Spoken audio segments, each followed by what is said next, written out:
Hi friends, welcome back to my channel. ಇವತ್ತಿನ ವಿಡಿಯೋನ ನಾನು ಬೆಳಗಿಂದನೇ ಸ್ಟಾರ್ಟ್ ಮಾಡ್ತಾ ಇದ್ದೀನಿ. ಹಾಗೆ ಒಂದು ಸಿಂಪಲ್ ಆದಂತಹ ರಂಗೋಲಿ ಡಿಸೈನ್ನ ನೋಡ್ಕೊಂಡು ಬರೋಣ ಬನ್ನಿ.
ಬೆಳಗ್ಗೆ ವಾತಾವರಣ ತುಂಬಾ ಚೆನ್ನಾಗಿತ್ತು. ಹಾಗಾಗಿ ಗಿಡಗಳದ್ದು ಒಂದು ಸಣ್ಣದು ಕ್ಯಾಪ್ಚರ್ ಮಾಡ್ಕೊಳ್ತಾ ಇದ್ದೀನಿ.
ಹಾಗೆ ಬೆಳಗ್ಗೆ ಉದ್ದಿನ ಕಡುಬು ಮಾಡೋಣ ಅಂತ ಹೇಳಿ ಅಂದ್ಕೊಂಡು ಉದ್ದಿನ ಬೇಳೆ ಹಾಗೂ ಕಡಲೆಬೇಳೆನ ಚೆನ್ನಾಗಿ ತೊಳೆದ್ಬಿಟ್ಟು ಸ್ವಲ್ಪ ಹೊತ್ತು ನೆನೆಯೋಕ್ಕೆ ಬಿಟ್ಟಿದ್ದೆ.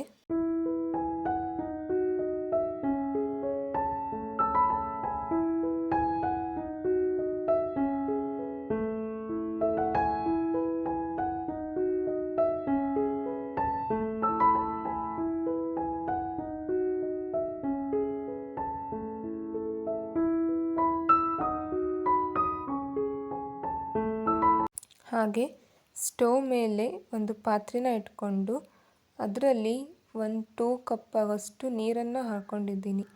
ಹಾಗೆ ರುಚಿಗೆ ತಕ್ಕಷ್ಟು ಸ್ವಲ್ಪ ಉಪ್ಪನ್ನು ಹಾಕ್ಕೋಬೇಕು. ಇದು ನೀರು ಕುದಿ ಬರಬೇಕು ನೋಡಿ. ನೀರು ಕುದಿ ಬಂದ ನಂತರ ಒಂದು 2-3 ಕಪ್ ಆಗೋಷ್ಟು ಅಕ್ಕಿ ಹಿಟ್ಟನ್ನು ಹಾಕ್ಕೋಬೇಕಾಗುತ್ತೆ.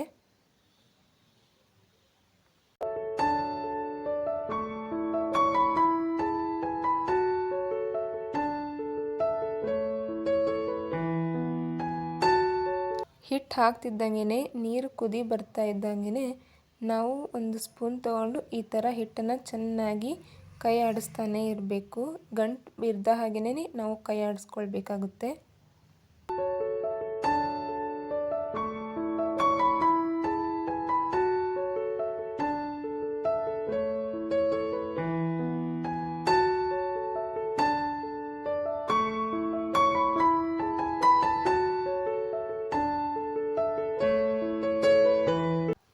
ಇವಾಗ ಅಕ್ಕಿ ಹಿಟ್ಟು ರೆಡಿ ಆಗ್ತಿದ್ದಂಗೆ ಅದನ್ನು ಚೆನ್ನಾಗಿ ನಾವು ಒಂದು ಪಾತ್ರೆಗೆ ಹಾಕ್ಕೊಂಡು ನಾದ್ಕೋಬೇಕಾಗುತ್ತೆ. ನಾವು ರೊಟ್ಟಿ ಹಿಟ್ಟನ್ನು ಯಾವ ರೀತಿ ನಾದ್ಕೋತೀವಲ್ವ ಆ ರೀತಿ ಸ್ವಲ್ಪ ಸ್ವಲ್ಪ ನೀರನ್ನೇ ಹಾಕ್ಕೊಂಡು ಚೆನ್ನಾಗಿ ನಾದ್ಕೋಬೇಕಾಗುತ್ತೆ.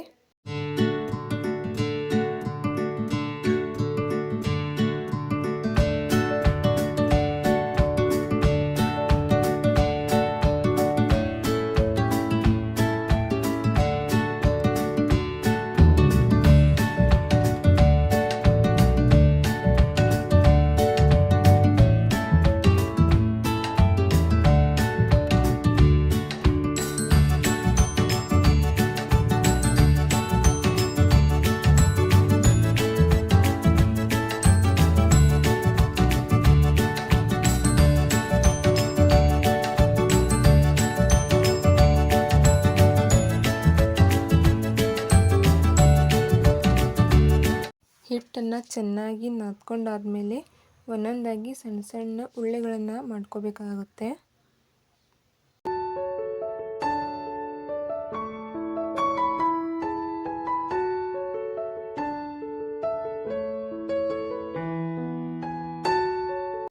ಒಂದೊಂದೇ ಉಳ್ಳೆಗಳನ್ನು ರೌಂಡ್ ಶೇಪ್ ಮಾಡಿಕೊಂಡು ಈ ರೀತಿ ಮಧ್ಯದಲ್ಲಿ ಪ್ರೆಸ್ ಮಾಡಿಕೊಂಡು ಒಂಥರ ಬಟ್ಲು ಶೇಪ್ ಗತೆ ಮಾಡ್ಕೋಬೇಕಾಗುತ್ತೆ ನೋಡಿ. ಇಲ್ಲ ಮಾಡಿದ್ದೀನಲ್ವ, ಈ ಥರ ಮಾಡ್ಕೋಬೇಕಾಗುತ್ತೆ.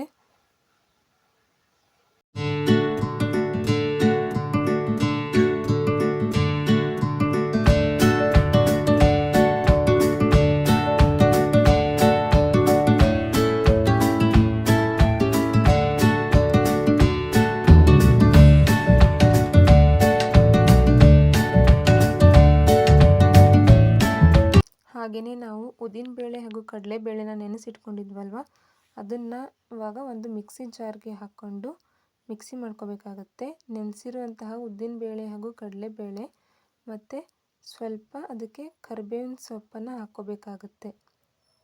ನಂತರ ಬೆಳ್ಳುಳ್ಳಿ ಹಾಗೂ ಸ್ವಲ್ಪ ಶುಂಠಿನ ಹಾಕ್ಕೋಬೇಕಾಗುತ್ತೆ.